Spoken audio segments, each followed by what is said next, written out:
month.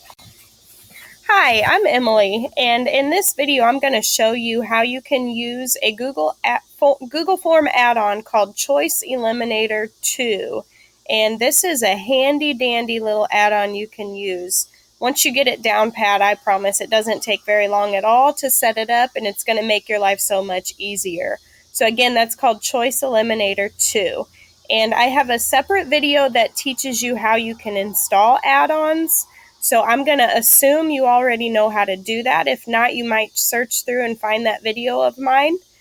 So this one is already installed. So I go up here to find it under the puzzle piece. And I have my form already set up for how I want it to be.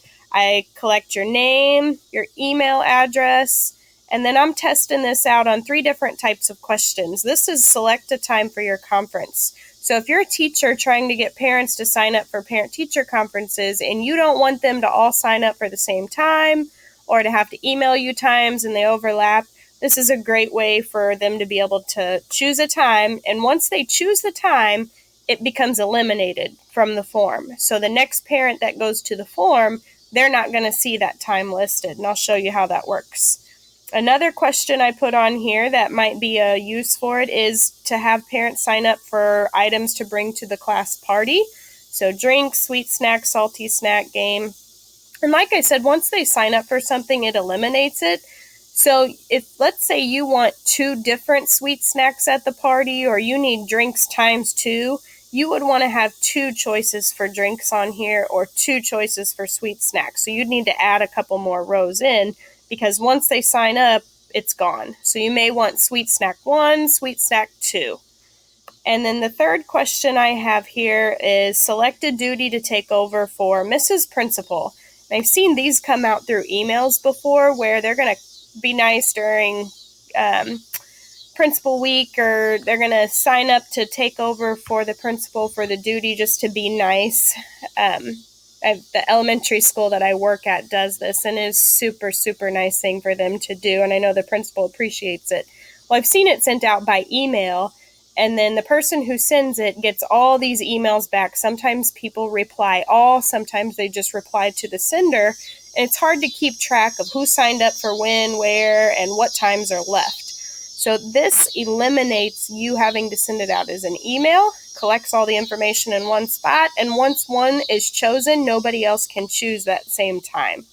So I'm going to show you how this works. I already had my form all set up, so I didn't have to type that for you.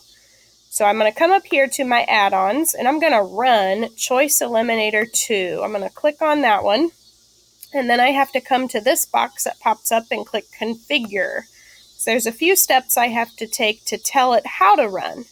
So it's going to pop up another box over here, and it's going to pop up this note from the author. They might eventually take this away, but right now it's a helpful little note that says to make sure that your questions are drop-down questions instead of multiple choice. And that's because they found that there is a flaw with the form, that if you take a multiple choice form, or the questions are multiple choice, and 2 parents are taking this at the same time, or 2 teachers are taking it at the same time, if it's multiple choice, then they might not eliminate the second answer, the answer that is chosen from the first person before the second one takes it. And there's kind of some delay there. But they found that drop-down questions do seem to get eliminated in a timely manner, so that might save a little bit of confusion there. So make sure you choose drop-down questions, and if you already put multiple choice, you can easily just change it to drop-down and you don't have to retype your choices. So I'm going to close out of that little note. I'm going to come over here, and my data sheet is going to be Form Responses 1. That's just fine. That's where I want my information to go in my spreadsheet. So on each of the 3 questions that I typed, I want to make sure it's going to eliminate choices on that one. So select a time for your conference, eliminate choices, and it's going to flash creating for a little bit. Flash creating a few times, and then it turns red, and it is checkmarked eliminate choices. So I'm going to do that for each of my questions. So question 2, select an item to bring to the party, creating, and then it's going to turn red up here and say that it's eliminated. And then third one, same thing. I want to eliminate the choices from the third one as well. And it should be finished. Okay, now it's done. I'm just going to minimize that part there. And I'm going to minimize Choice Eliminator 2 down here, leave it open.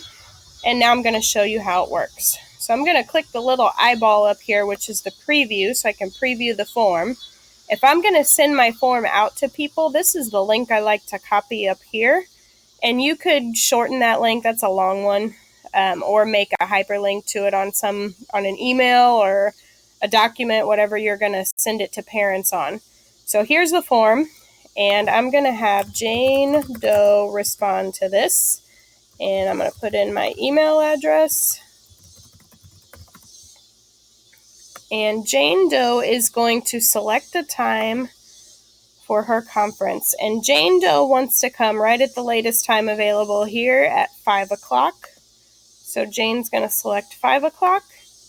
And then she's going to bring napkins to the party.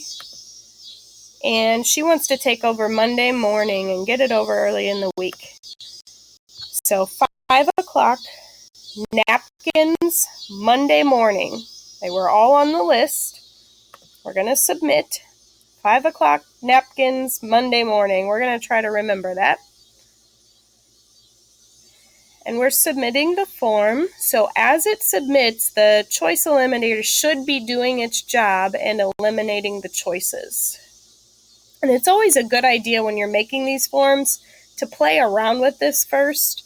The first time I tried this, it did work. The second time I tried this while making a video of it, I found that there was a flaw or an error and it didn't work that time. So now we're going to try this again just to make sure that it works. Submit another response. I could close out of this and then come back over here and click on the preview again and go back in, but I'm just going to submit another response from this same one. And it brings me back to the form. So this time I'm going to be John Doe, and I'm going to use my same email address. Okay, and if this worked this time, we should have 5 o'clock is eliminated. Jane Doe wanted 5 o'clock, so now John Doe cannot choose 5 o'clock. So he's going to have to choose a different time. He's going to choose 4 o'clock.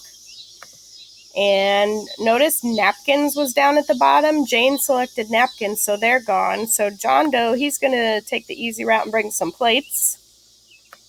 And Monday morning, Jane has Monday morning. She can't take Monday morning anymore, so John will take Monday evening, Monday after school, and submit. And then we will find again that 4 o'clock plates and Monday afternoon should now be eliminated from the form. So if I go to submit another response, I'm not going to keep submitting them, but I just want to show you how it works. I go back in, my 4 o'clock time and my 5 o'clock time should be gone. My plates and my napkins should be gone, and both of my Monday choices should be gone. Bam! No 4 o'clock time, no 5 o'clock time. This one, no plates, no napkins. Monday is taken. Thank you, Jane and John. Okay, now I'm going to show you just a couple more things. I'm going to come back over to my original form. This is where I edit it. This was the preview where I could take it. This is the one where I edit it. And I can go in now as the person who created the form, and I can see the responses. It shows 4 because I also tried this a couple other times, and you'll see that I took this already as Jane and John Doe, and it gives me the results. This is not as helpful to me as if I could go into each individual, or I can come in here to the spreadsheet and look at the spreadsheet for what times everybody signed up. And it will show me that Jane Doe is coming at 5, John Doe is coming at 4. There, I've got it all. So that is how Choice Eliminator works. And it's awesome.